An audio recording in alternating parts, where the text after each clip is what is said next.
To the Japs, Chongqing became the heart of the Chinese nation they were determined to conquer. Destroy Chongqing, and they would break the spirit of New China.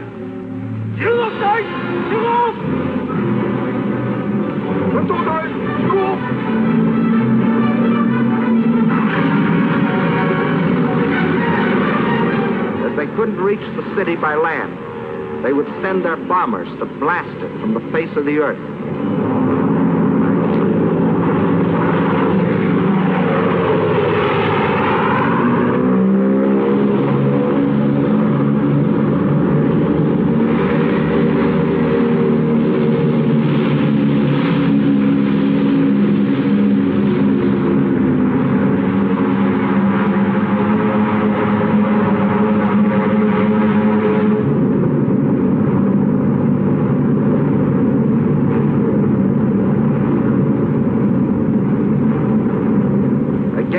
Japanese armadas, slow and obsolete Chinese planes made a suicidal attempt to defend Chongqing.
Neither Japanese planes nor Japanese bombs could destroy the life of the city.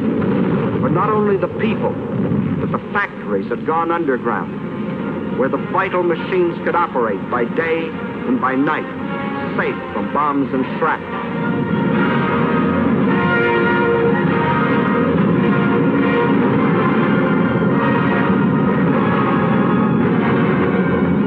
This time, the Chinese had anticipated their enemy. In spite of bombs and fire and destruction, this time the Chinese stood fast.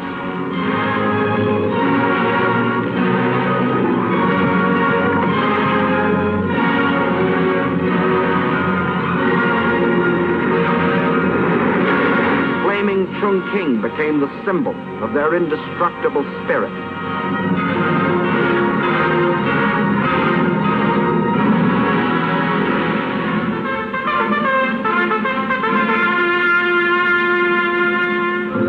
Now the call to arms sounded throughout New China. And from the vast interior, China's millions answered the call.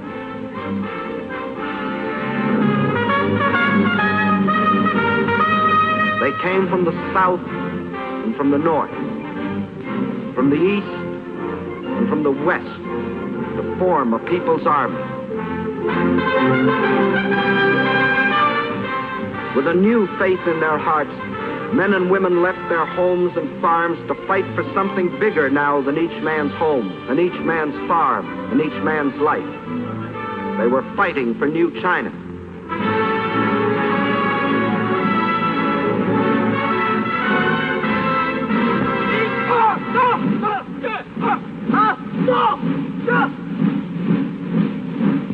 New soldiers, awkward and unskilled, like all new soldiers.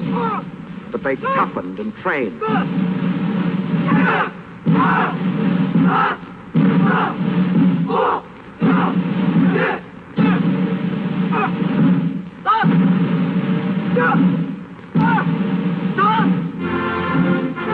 They learned the discipline and order of drill.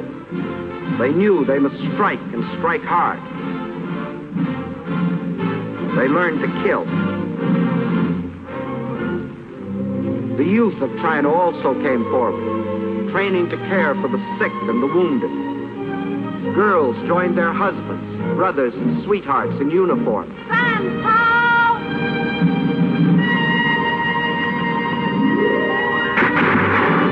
And to the aid of China came volunteers from other lands, men who pledged themselves to fight against tyranny and oppression no matter where.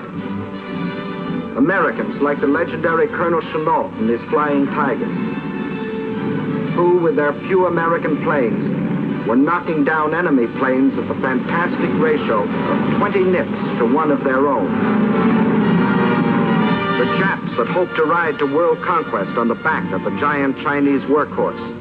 Phase 2 of the Tanaka Plan called for breaking the horse to their will.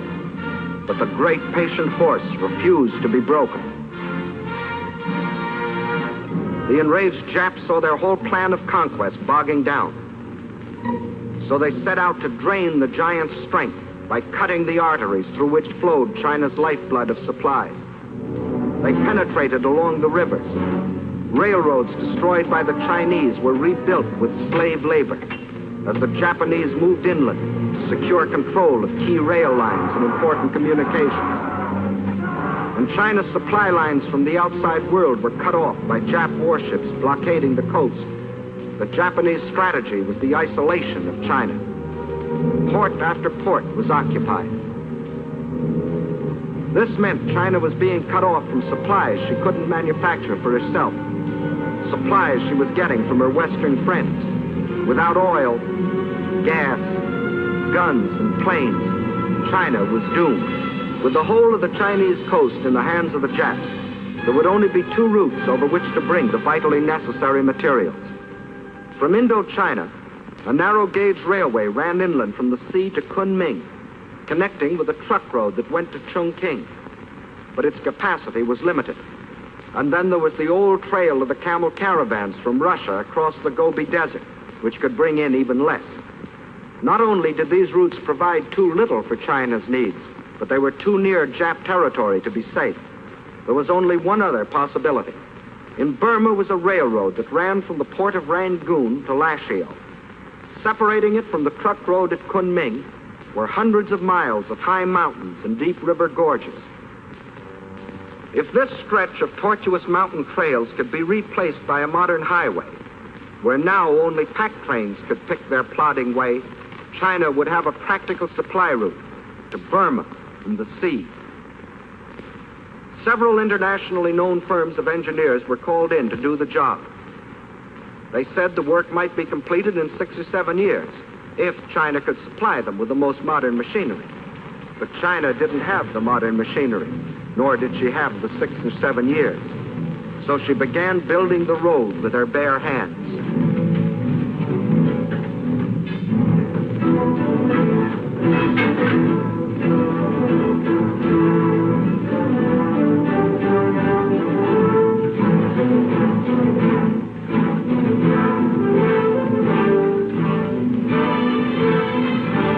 By thousands, by tens of thousands, by hundreds of thousands.